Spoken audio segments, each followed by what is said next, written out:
Sache Mojos. Ejamipco meme noviono. Buenos días, señoras. Ejamipco tata noviono. Buenos días, señores. Con la traducción del caso, este saludo fue en el idioma mojeño trinitario para ustedes, amigos del programa. Y el programa lo comenzamos de inmediato, haciéndole unos pequeños anuncios. Hoy estrenaremos un espacio bonito de poesía. Dos preciosas niñas declamarán aquí en Sache Mojos. También daremos un vistazo a la historia de Riberalta, justo en su cumpleaños número 130, porque esta semana se cumplen aniversarios de Rurrenabaque primero, el pasado viernes 2, y de Riberalta, este 3 de febrero. El río Beni, el agua del río Beni baña a porteños y riberalteños por coincidencia y están acompañando a celebrar por lo alto en las dos localidades.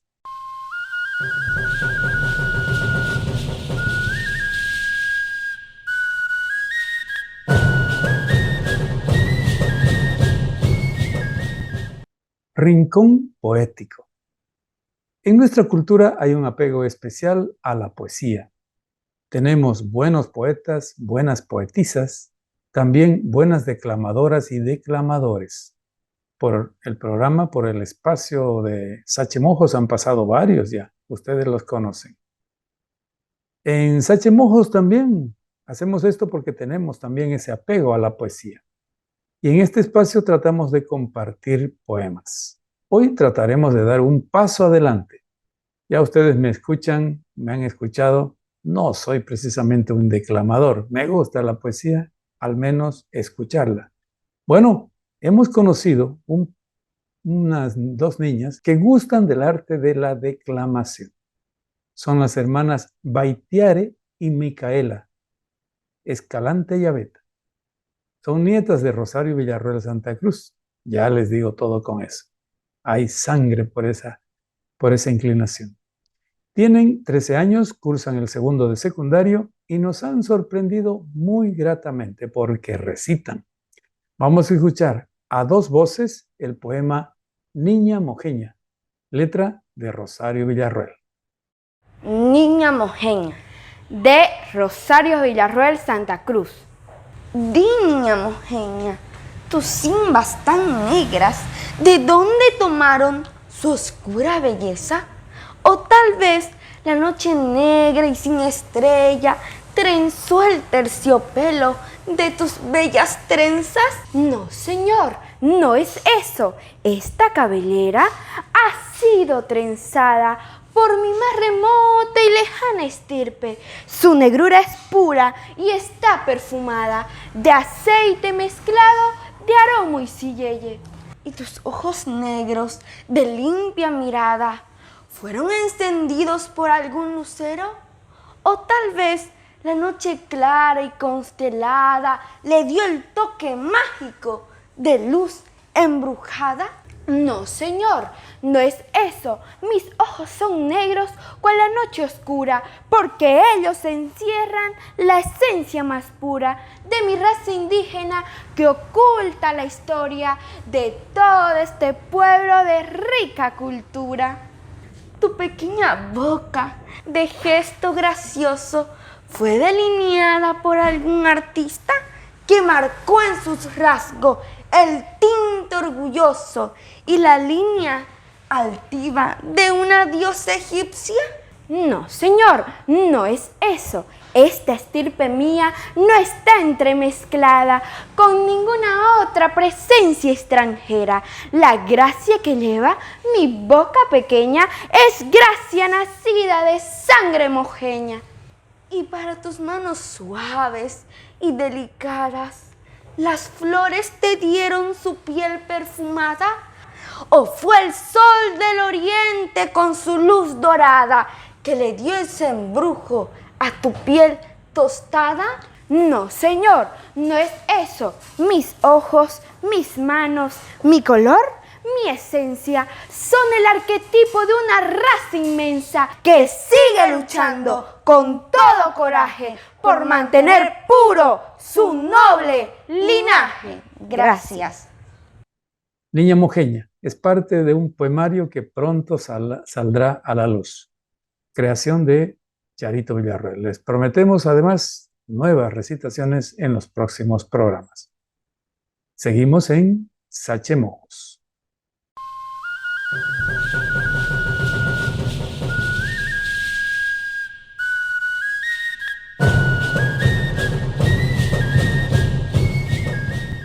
Rurrenabaque de fiesta. El puerto de Rurrenabaque es uno de los atractivos turísticos de Bolivia, por puerto en sí y porque es vía de entrada y salida de uno de los parques nacionales, el Madidi. Y ha celebrado su fiesta patronal este 2 de febrero. Con reverencia a la Virgen de la Candelaria, los porteños dedicaron una semana, quizá más días, a realzar sus tradiciones.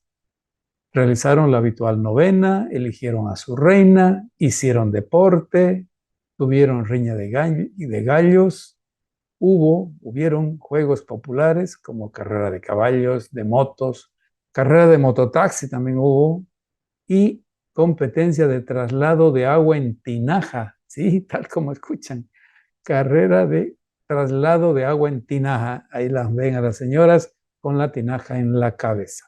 También tiro al blanco con arco y flecha, carrera de peque-peque en el río y otros juegos populares. En Rurrenabaque se hizo la ya acostumbrada tradicional procesión náutica de la imagen de la Virgen. Se hizo también la entrada folclórica y hubo la serenata con fuegos artificiales. Y como es costumbre, el día 2, la fecha fue lo más principal, la misa principal. La sesión de honor también del Consejo Municipal. Obviamente, no olvidamos que el pueblo se entusiasmó con el jocheo de toros y el palo encebado, porque allá también está la tradición folclórica.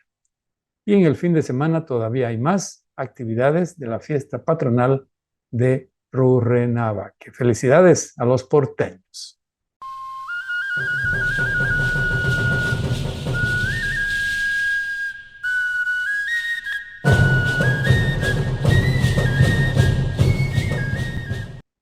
Día de los Yomomos. Este 2 de febrero recién pasado se celebró en el mundo el Día de los Humedales. Para nosotros, el Día de los Yomomos o el Día de los Curichis. Los humedales, que es su nombre propio científico, están reconocidos o nombrados como sitios Ramsar. Se llaman sitios Ramsar por un convenio internacional que se aprobó en el año 1971 para proteger los humedales. Convenio que se firmó en la ciudad de Ramsar, una ciudad de Irán. Ramsar, de ahí el nombre de los sitios Ramsar, los humedales. Los expertos consideran que estos yomomos, los curichis, son importantes para el desarrollo de la naturaleza. Es importante para la vida y por tanto debemos protegerlos. En los sitios Ramsar, en los yomomos, en los curichis, hay agua. Se mantienen así en toda época. Son en realidad depósitos naturales de humedad. En Bolivia hay 11 sitios declarados Ramsar. De ellos, 3 se encuentran en el departamento del Beni. El sitio Ramsar del río Matos, el del río Yata y el del río Blanco. 3 lugares distintos en la geografía departamental. Hay que hacer caso de las recomendaciones para cuidar los yomomos. No hay nomás que secarlos y escurrirlos, no, hay que mantenerlos porque ahí quedan muchas especies forestales y de fauna también. Día Internacional de los Sitios Ramsar.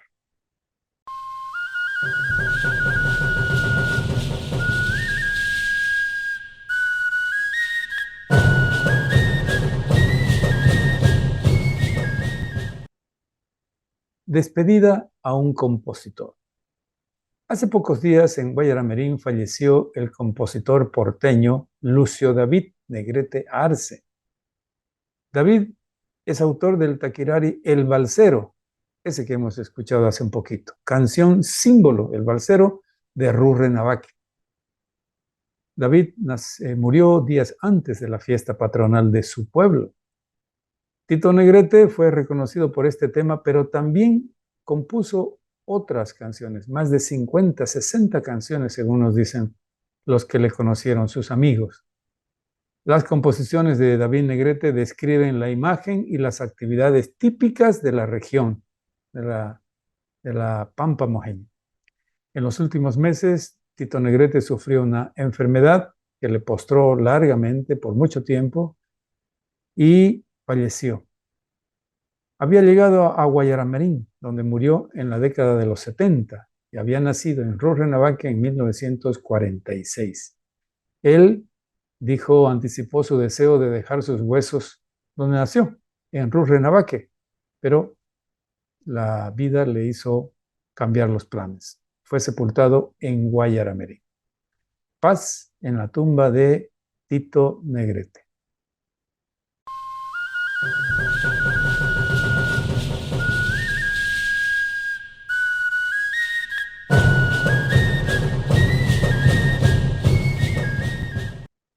Un vistazo a Riberalta. Febrero es un mes especial para la ciudad de Riberalta. Este 3 de febrero, la capital de la provincia Bacadíes celebra 130 años de su fundación. Es una fecha especial, es un aniversario especial. Riberalta fue fundada un 3 de febrero de 1894. Por tanto, decimos, han pasado 130 años. En este periodo, largo para unos, corto para otros, han ocurrido momentos emblemáticos.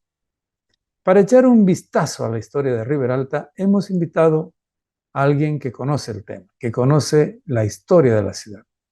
Se llama Luis Arnoldo Moreno Arza, él es sociólogo, es titulado en Sociología en la Universidad Mayor de San Simón, en Cochabamba, tiene un diplomado en Autonomía y Descentralización, otro diplomado en Educación Superior, es docente universitario, es estudioso de la realidad de la región amazónica boliviana.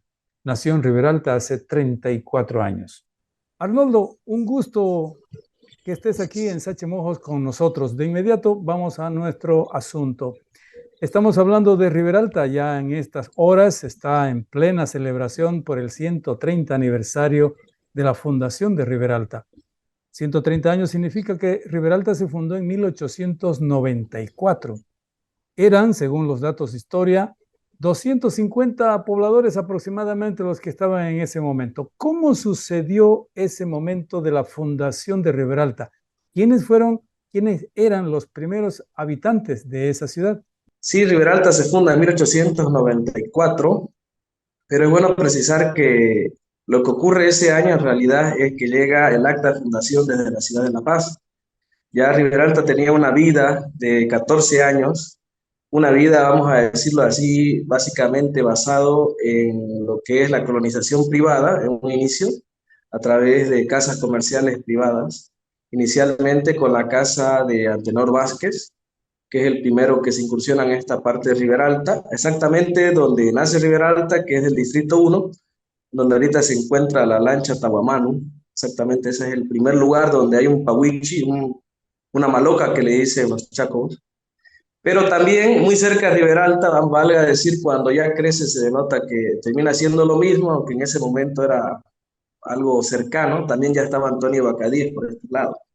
Entonces, a partir de esas incursiones es de que se empieza en 1880 a explorar esta zona. Propiamente en octubre de 1880 le encomienda al señor Antenor Vázquez que venga un médico explorador estadounidense que es Edwin Heath, junto con indígenas venianos y alguno que otro también que trajo de Santa Cruz. Vinieron a explorar lo que es estos ríos, encontraron la unión del río Beni, Madre de Dios, y allí se le pone el primer nombre exploratorio, por decirlo así, que es el Barranco Colorado. Valga decir que los indígenas le llamaban a este lugar, al Barranco Colorado, los chacobos le llamaban el Pamaguayá, que es el lugar de frutos. Ya posteriormente a este hito histórico de 1880, Antenor Vázquez desea hacer presencia en Ribera Alta y lo envía a su capataz, que es el señor Plácido Méndez. Años después, lo que se suscita es de que Plácido Méndez hace soberanía en Ribera Alta, vale decir que es el primer habitante no indígena que vive en Ribera Alta, y funda lo que es ya una villa, viene con su familia y demás barraqueros y vingueros, y le cambia el nombre, o vamos a decirle así, le da un nombre ya nominal, porque Barranco Colorado fue circunstancial, que fue La Cruz. Esa cruz la podemos ver en Ribera Alta, bien en lo que es la plaza que está en las afueras de la EMI, la Escuela Militar de Ingeniería. Entonces, ese en realidad es el primer nombre que se le da a Ribera Alta, La Cruz, un nombre que, como cuando uno tiene un lugar, una barraca, una estancia, y le dice se va a llamar así, La Cruz.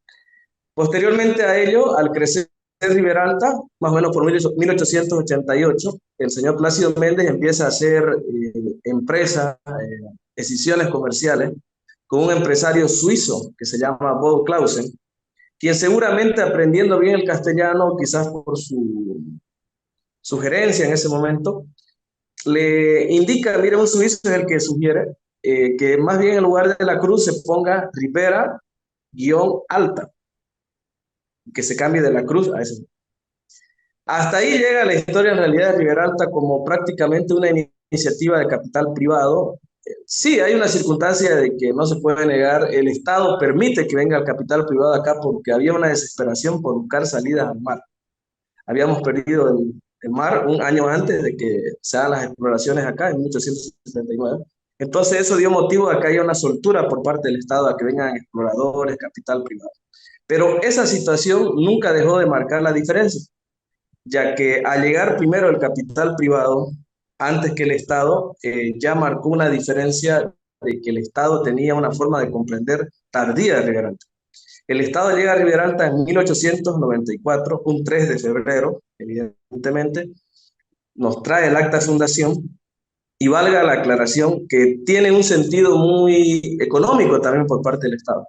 Hay que recordar que La Paz recién se había constituido como, o se estaba constituyendo como sede de gobierno, estaba en una guerra federal con Sucre, y prácticamente las arcas del Estado necesitaban recursos financieros de impuestos. En este sentido, la siringa ya empezaba a ser el segundo producto, es decir, la goma elástica de la siringa, que más daba dinero al país después de lo que es pues, los minerales, ¿no? Que ese tiempo todavía estaba la plata, ¿no? El estaño y otros minerales, ¿no? Entonces, en ese sentido, Ribera Alta viene con mucho interés para ser creado. Se nos sugiere en ese momento que en honor al señor Antonio José de Sucre se conceda el 3 de febrero a su nacimiento, y por eso es que el 3 de febrero de 1894 nos traen nuestra acta de fundación, y bueno, los pobladores de la villa de Ribera Alta lo ven como un sentido muy bonito. Valga precisar que se puede decir que es un pueblo que quiere ser boliviano, porque hay que recordar que Brasil estaba muy cerca y nunca pasó la intención de poder ser de otra región, sino enteramente integrarse a lo que eran los pobladores que habían venido acá. Arnoldo, ¿cómo se puede explicar una vez fundada Ribera Alta y Ribera Alta después en su relación con el desarrollo que estaba, como tú bien dices, en subida, en ascenso de la explotación de la goma? Es decir, ¿cómo se explica el crecimiento de Ribera Alta con el crecimiento de la explotación gomera? Esa es una muy buena pregunta porque en realidad el germen de la siringa es lo que hace que se poble esta región, ¿no? La siringa en ese momento tiene mucha importancia porque hay que recordar que a finales del siglo XIX empieza a surgir lo que es el automóvil, las primeras motocicletas, la misma bicicleta, que empieza a usar la llanta con caucho, que caucho se le llama a pesar de que el caucho es otra planta, ¿no? Es una planta que surge en Ecuador y que hay que tumbarlo el árbol entero. Lo que tenemos acá es la siringa, valga precisar. Pero la goma que da la siringa tiene la ventaja de que no hay que tumbarlo el árbol. la siringa. Entonces eso les torna muy atractivo para los empresarios de ese entonces, principalmente empresarios ingleses, estadounidenses, que empiezan a darse cuenta que es rentable, porque es un árbol que constantemente va a dar una leche que va a poder eh, convertirse en goma elástica, ¿no? Entonces, en ese sentido, se empieza a dar un gran movimiento, ¿no? Para esta región, principalmente sí, bajo ese sentido, para exportar para lo que eran los primeros neumáticos. Y obviamente también los primeros materiales de oficina, ¿no? Porque hasta ahora tenemos el borrador y otros elementos, inclusive el borrador le llaman hasta ahora goma, ¿no? Ujú. Como anécdota. Ya, muy bien. Muy bien, digo, porque eso nos hace comprender exactamente o lo más cercano posible a lo que es el surgimiento de una ciudad simultáneamente con la evolución de un negocio, porque fue un negocio terrible que alcanzó a niveles internacionales. No debemos olvidar, debemos recordar aquí que la empresa, la más importante que después fue Suárez Hermanos o la Casa Suárez, tuvo sede en Londres, en Inglaterra. Bueno, me hace también esto preguntar que después hay como un medio siglo en el que la Casa Suárez también tuvo sus altibajos. Medio siglo XX ya ocurre en Bolivia la Revolución Nacional, especialmente con el centro o con el epicentro en las grandes ciudades. ¿Qué medidas tomó el gobierno del MNR en la zona Gomera? ¿Qué relación podemos encontrar entre el cambio de gobierno y la continuidad de la explotación de la goma en el norte boliviano? El gobierno trató de hacer la misma medida que realizó en las minas y en otras partes agrícolas del país. Manejaba el gobierno el tema de nacionalización de las minas y la tierra es de quien la trabaja, ¿no? Que era la forma campesina que hizo en Cochabamba y la vía Yánquer, ¿no? Que fue la de Santa Cruz.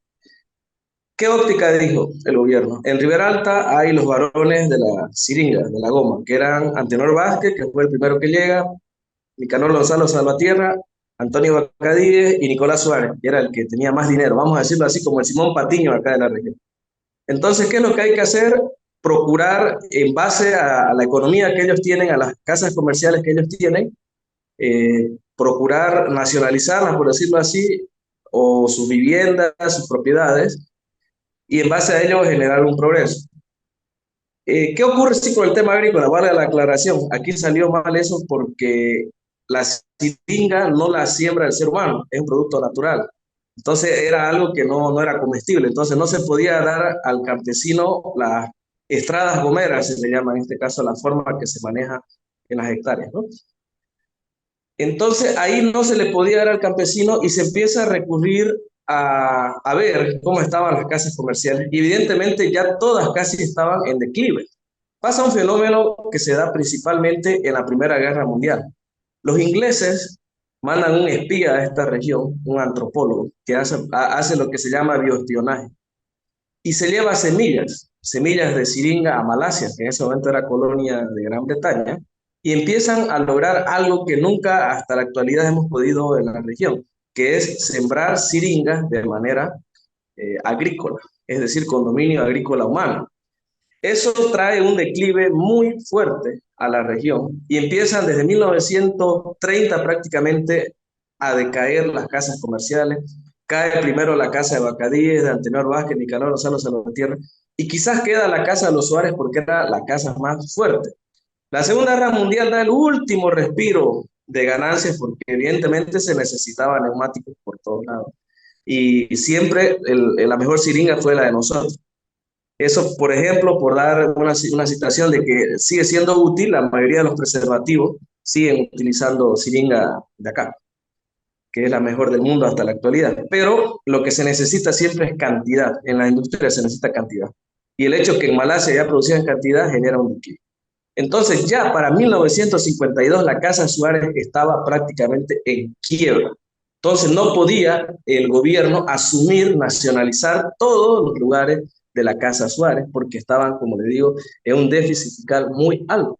Hay un intento por parte del señor Napoleón Solares, que hasta ahora no es muy claro por qué es el heredero principal de Nicolás Suárez, el que prácticamente tiene los derechos de administrar todo lo que dejó el señor Nicolás Suárez. Él hace un intento de charlar con el gobierno de Siles Suazo a finales del 50 para que pueda prestarle 1 millón de bolivianos de aquella época y a través de eso se pueda levantar la Casa Suárez. Inclusive ya había la propuesta, imagínense Juan Carlos, en 1960 de que se industrialice la castaña. Si el gobierno haya tenido esa visión en aquella época, quizás la castaña haya tenido unos 30 años de adelanto en industrialización y quizás ahora no solo estaríamos exportando materia prima. ¿Qué habrá ocurrido en La Paz? En realidad, Roger Becerra Casanova menciona en un artículo que saca en 1998 de que en realidad lo que ocurre es pelea entre dos políticos venianos, que la verdad no es preciso mencionarlo, pero al parecer eran nomás parientes de Nicolás Suárez. Y quizás lo que ocurrió en sí es que entre los 86 herederos que tuvo Nicolás Suárez, que no era poca cosa, lo que hubo al fin y al cabo fue una enemistad muy objetiva contra Napoleón Solares, que terminó en sí en que no se le prestó el $1.000.000 a Napoleón Solares y con eso quiebra la Casa Suárez. Todo lo que fueron de los grandes varones de la goma, de la siringa, el gobierno lo asume prácticamente como propiedades para darle algún otro uso, la mayoría para uso militar. Ahorita podemos ir a donde nació Riberalta, en el Distrito 1, en el barrio central, y eso es de los navales, por decir. Donde está la cruz del ejército. Y así sucesivamente, mayormente se los dieron a los militares. Vaya, cosas novedosas nos está contando Arnoldo Moreno Arza, que es un sociólogo muy interesado, muy conocedor de lo que ha sucedido en el norte del país. Estamos hablando a propósito del aniversario de Riberalta, 130 años desde su fundación. Arnoldo, por medio siglo, como tú bien decías, la economía regional del norte estuvo marcada por la extracción, exportación, comercio de goma. Y, como dices, también el emporio de los hermanos Suárez llegó a un punto que ya no había retorno. ¿Qué sucedió en el caso específico de Riberalta cuando empezó a cerrarse la Casa Suárez? ¿Cómo se puede reflejar, cómo se puede contar esto? Riberalta tenía una diferencia respecto a Cobija, a Guayaramerín, a Villavella y a la misma Cachola Esperanza. Riberalta era una ciudad de paso prácticamente, una ciudad integradora de las barracas. Valga la aclaración, y espero esto no me haga que se molesten algunos hermanos de Cobija. Cobija era una barraca en ese momento del señor Nicolás Suárez. Guayaramerín era un puerto, lo digo con mucho respeto igual a los hermanos de Guayará. Villavella era una aduana, y Cachola Esperanza, para la aclaración textual, era su villa privada del señor Nicolás Suárez, una villa con más de 300 personas, pero no dejaba de ser una villa, como decimos acá, una barraca privada. El caso de Riberalta era la única que era ciudad, entonces era la única que tenía servicio secundario y terciario.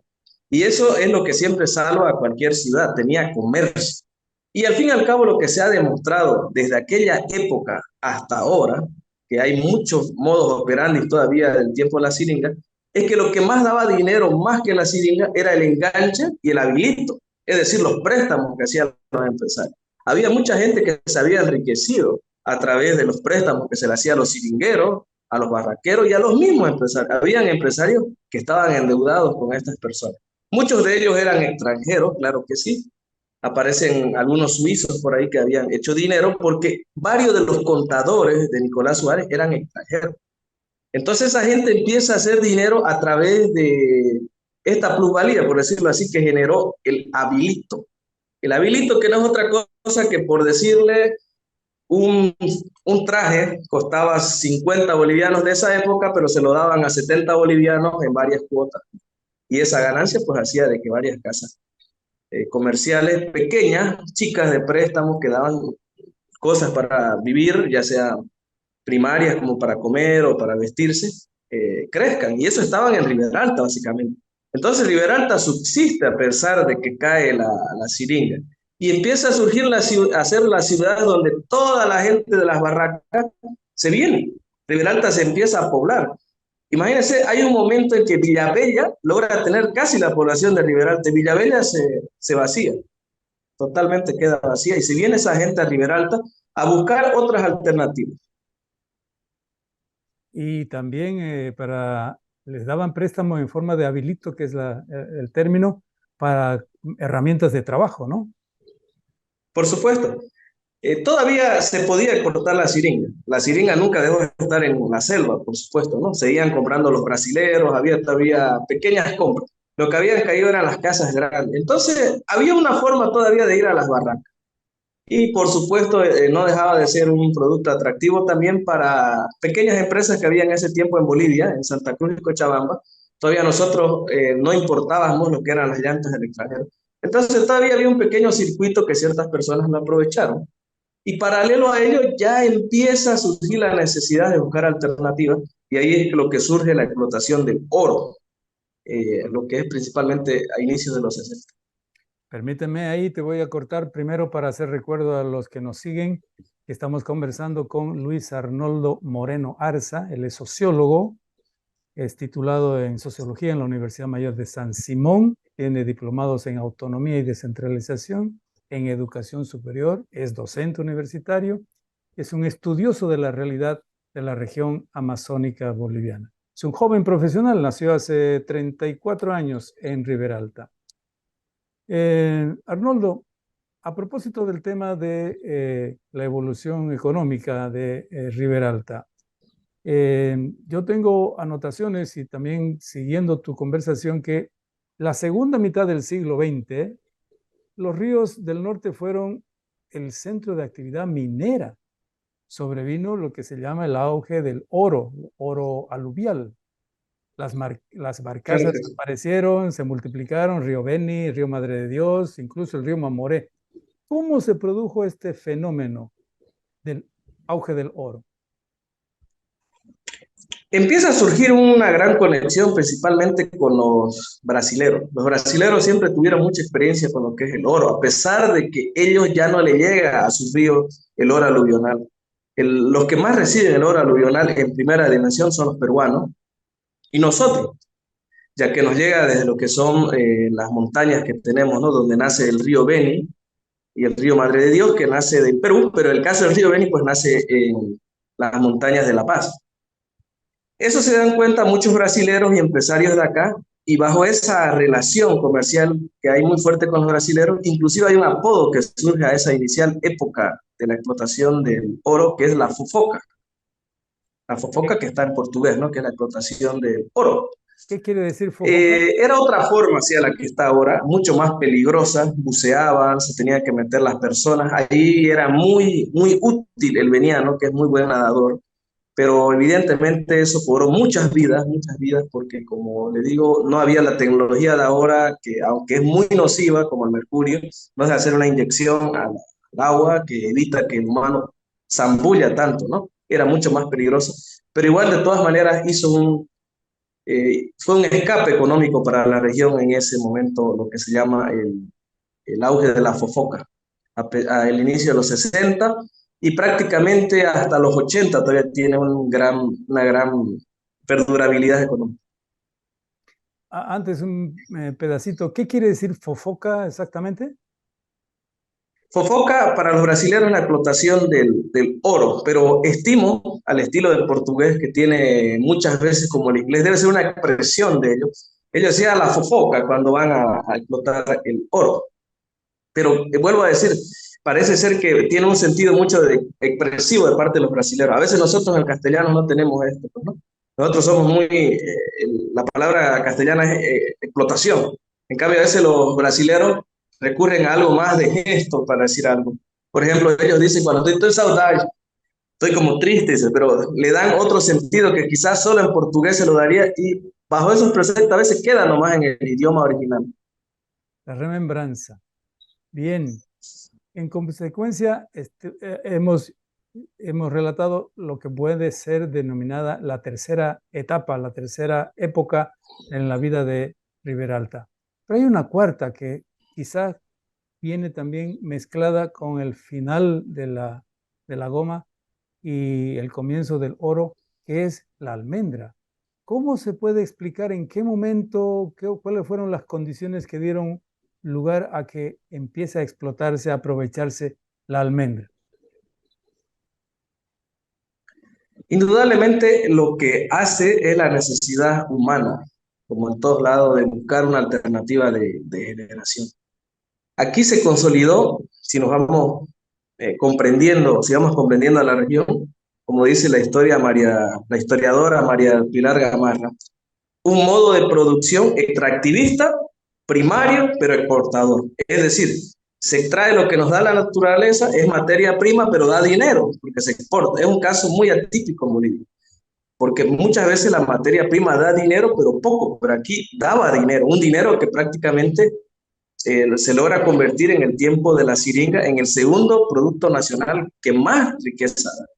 En el caso del oro, en la primera etapa no logra ser de vital importancia, pero en la actualidad no queda un traspaso histórico largo. Es la segunda, el segundo ingreso más alto que tiene Bolivia luego del gas.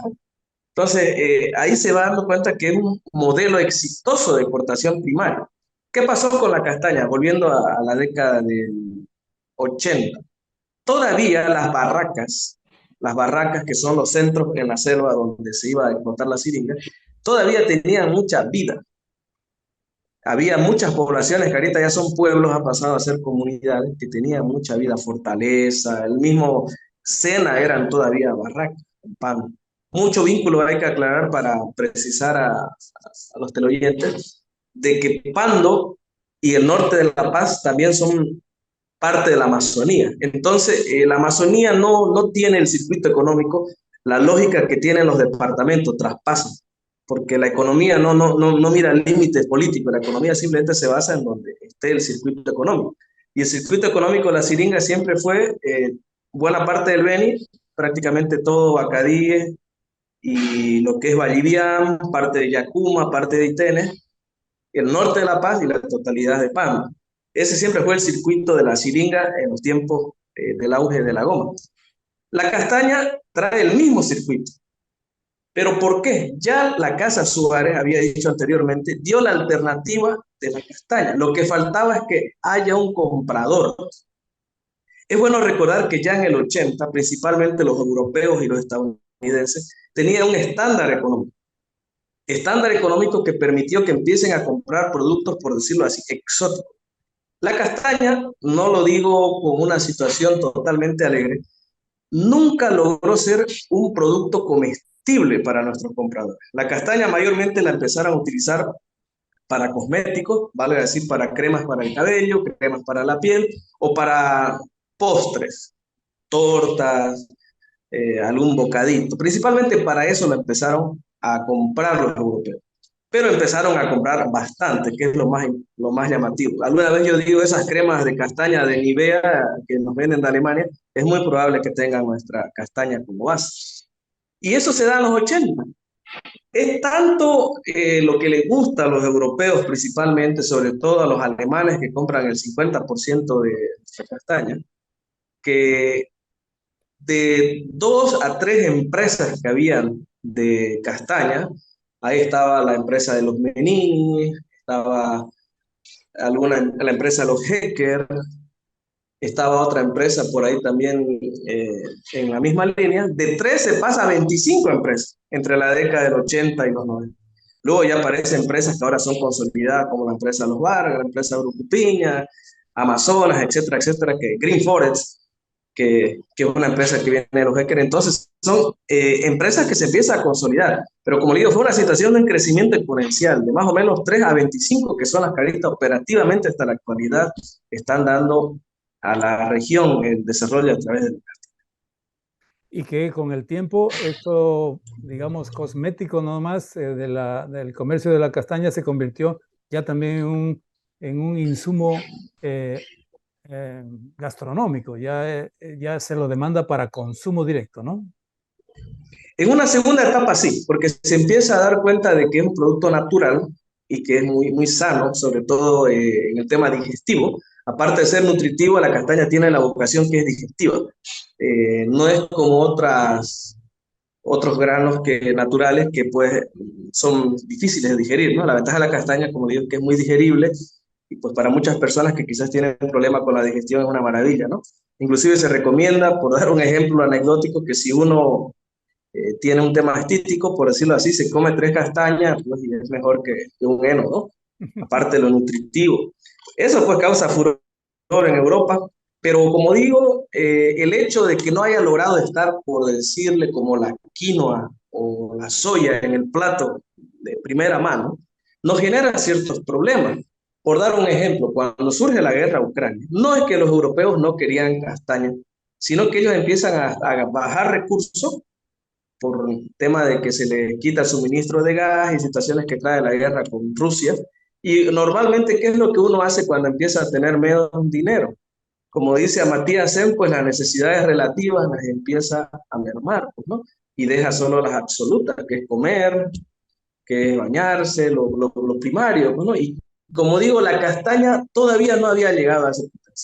Evidentemente hay empresas como Green Forest, que en la actualidad realmente es muy llamativo lo que está haciendo, que están procurando hacer de manera industrializada, y no es que le está haciendo propaganda a Green Forest, pero es oportuno resaltar lo que se hace bien, de que se puede comer de manera nutritiva. Por ejemplo, están haciendo así tipos maruchan, que son sopas de castaña, también la misma castaña para que uno la pueda comer como se come el maní y demostrar el poder nutritivo que tiene. Y va yendo bien. En esta última etapa ya la castaña está entrando a esa etapa de necesidad primaria para el ser humano. Y yo creo que con seguridad esto va a crecer porque los frutos amazónicos cada vez se demuestra más que son muy nutritivos, muy sanos y nos trae una larga vida, ¿no? Por eso es que aquí la gente es relativamente sana y la mejor prueba fue de que a pesar que el COVID nos golpeó fuerte, aquí, por ejemplo, la leche de castaña nos ayudó muchísimo para aguantar el COVID y eso está comprobado con varios estudios médicos. Y además, algunos médicos recomiendan 2 castañas por día para reemplazar hasta un almuerzo. Arnoldo, muchas gracias por esto, pero no puedo terminar esta entrevista sin preguntarte algo de opinión personal. Han pasado 130 años. ¿Cuál es el futuro? ¿Cuál es la proyección? ¿Cuál es el horizonte de Riberalta para los próximos años? Como alguna vez decía esa frase, todos los caminos llevan a Roma, ahora todos los caminos llevan a Riberalta. Riberalta se está posicionando como la alternativa del norte boliviano. Toda la Amazonía boliviana, que estamos hablando de 1/3 de Bolivia, pasa por Riberalta. Riberalta tiene carretera a Cobija, tiene carretera a Guayaramirín, que ahora va a tener un puente a Guayaramirín, Rondoni, para ir de manera directa al Brasil. Tiene carretera a La Paz, que ya está asfaltada. Tiene 2 carreteras a Trinidad, una que ya está prácticamente asfaltada y otra que esperemos por el lado de San Joaquín pronto también esté.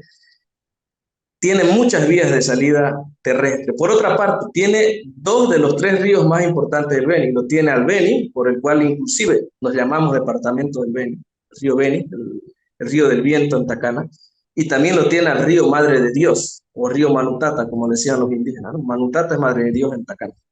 Entonces, eso hace de que Riberalta tenga una posición centrípeta muy importante como conexión a toda la Amazonía y le saca una ventaja inclusive a poblaciones como Cobija. Cobija solo tiene 2 empresas de castaña que estén exportando a gran escala. Cobija, que es capital de otro departamento, ¿no? De Pampa.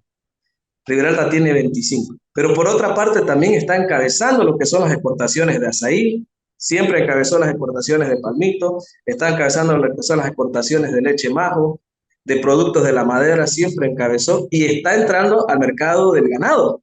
Ya la feria ganadera de Riberalta es una feria muy llamativa y a través de la Cámara de Exportadores del Norte Amazónico se está haciendo alianzas muy importantes con los ganaderos para inclusive darle valor agregado al ganado.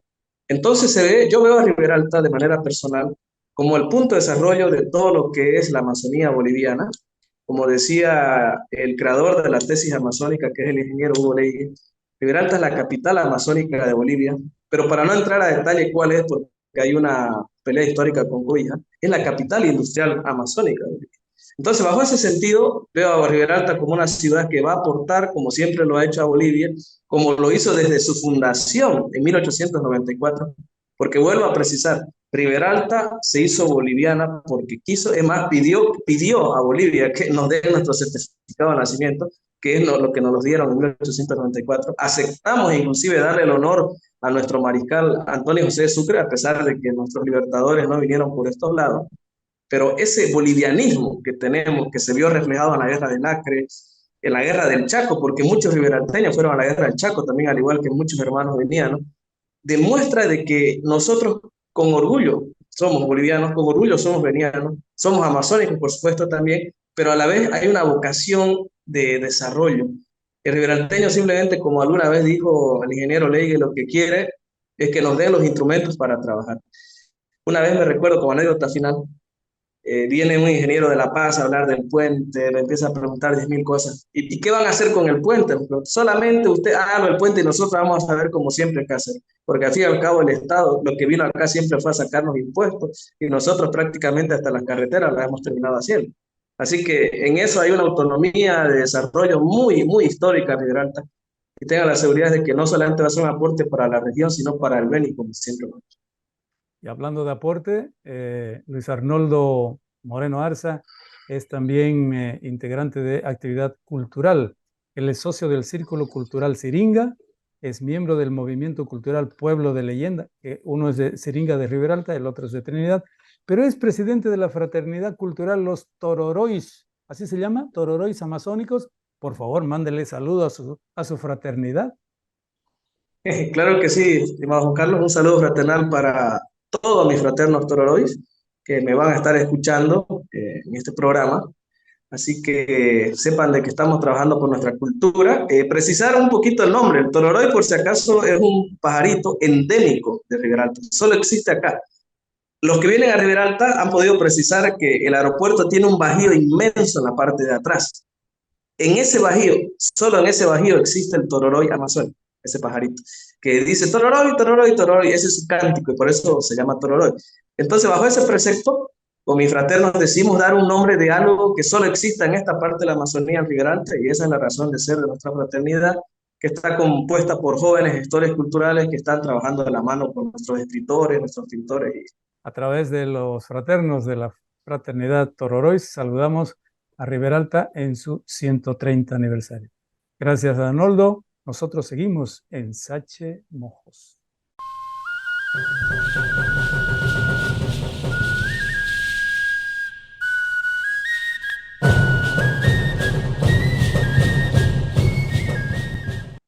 Localización de los pueblos indígenas. En la Constitución Política del Estado Boliviano se reconoce a 36 pueblos indígenas. De esos 36, 18 están en el departamento del Beni y al menos 6 están en el departamento Pando. Se habla más de unos, se menciona, se refiere, se comenta, se da la historia de algunos, pero también un poco más, un poco menos de otros. En la todavía escasa bibliografía nacional existen referencias sobre estos pueblos. Hoy apelaremos a un texto español para dar referencias antiguas de la ubicación geográfica de los primeros pueblos que fueron identificados en la zona tropical boliviana, en la antigua provincia colonial de Mojos. El texto se llama precisamente Mojos, descripciones exactas e historia fiel de los indios, animales y plantas de la provincia de Mojos en el Virreinato del Perú. Este texto es de Mercedes Palau Vaquero y Blanca Sainz. Tomamos el capítulo Los indios mojos y sus vecinos, escrito por José Alsina Franch y Héctor Sainz Olero. Este libro fue editado en Madrid, en España, en 1989.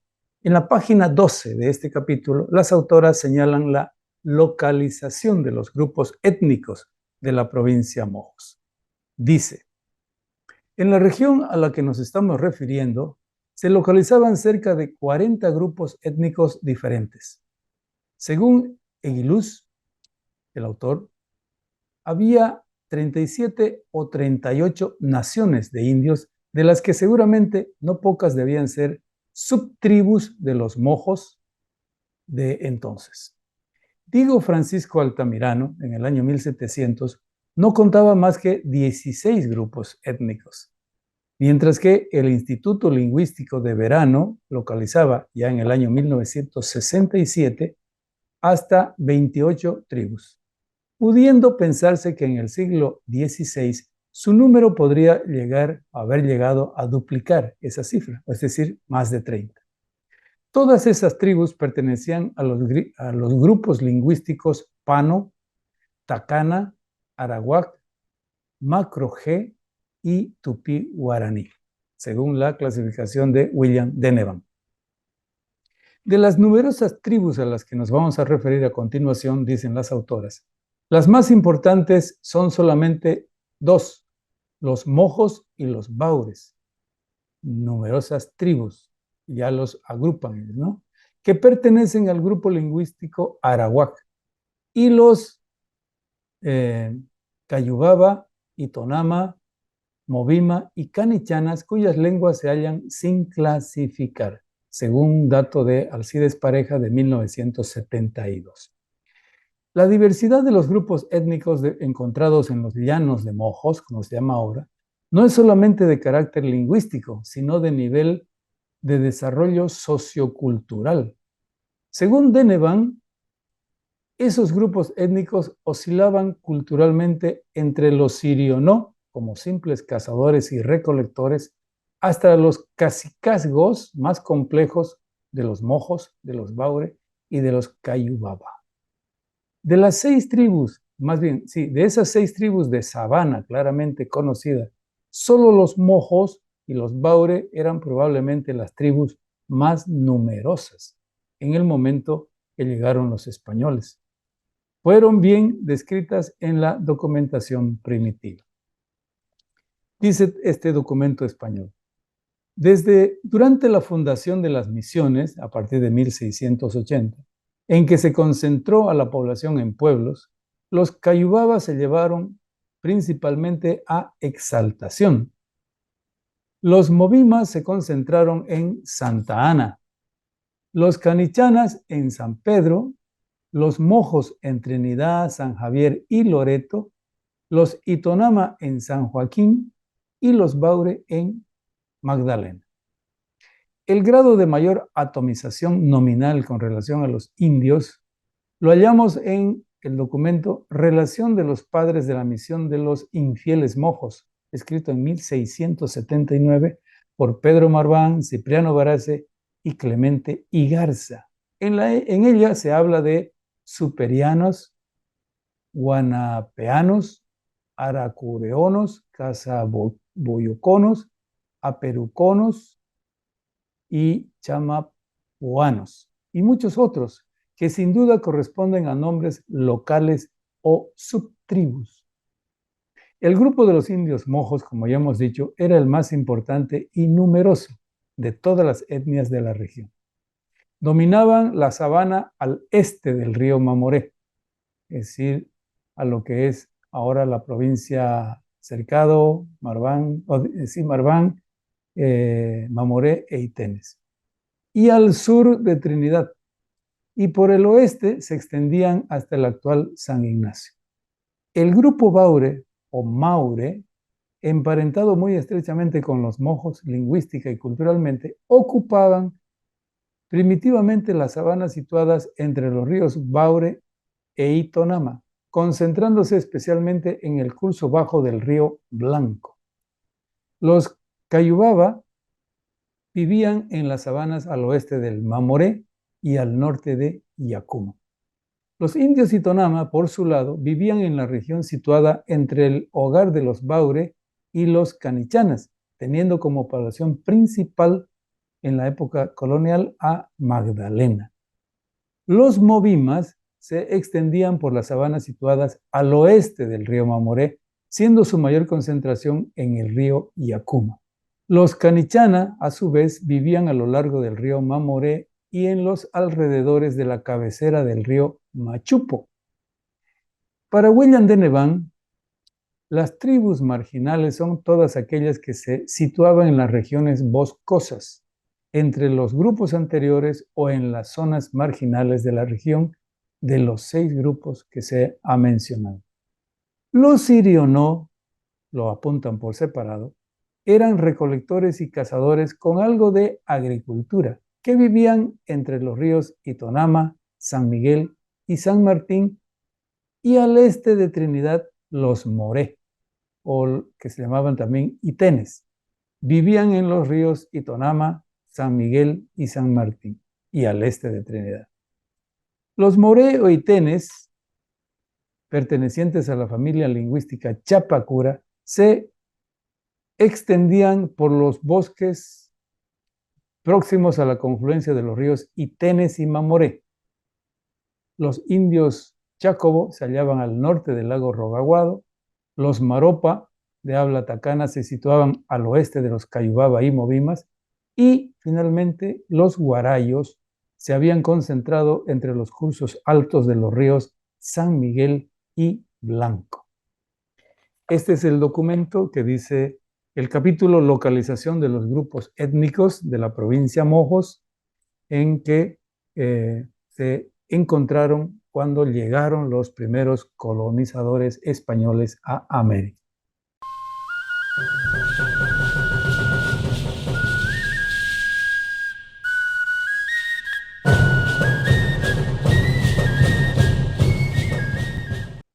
Bueno, tendremos más sobre cultura dentro de 7 días. Espérenos, tendremos más espacio cultural aquí. Gracias por seguirnos y nos encontramos dentro de una semana.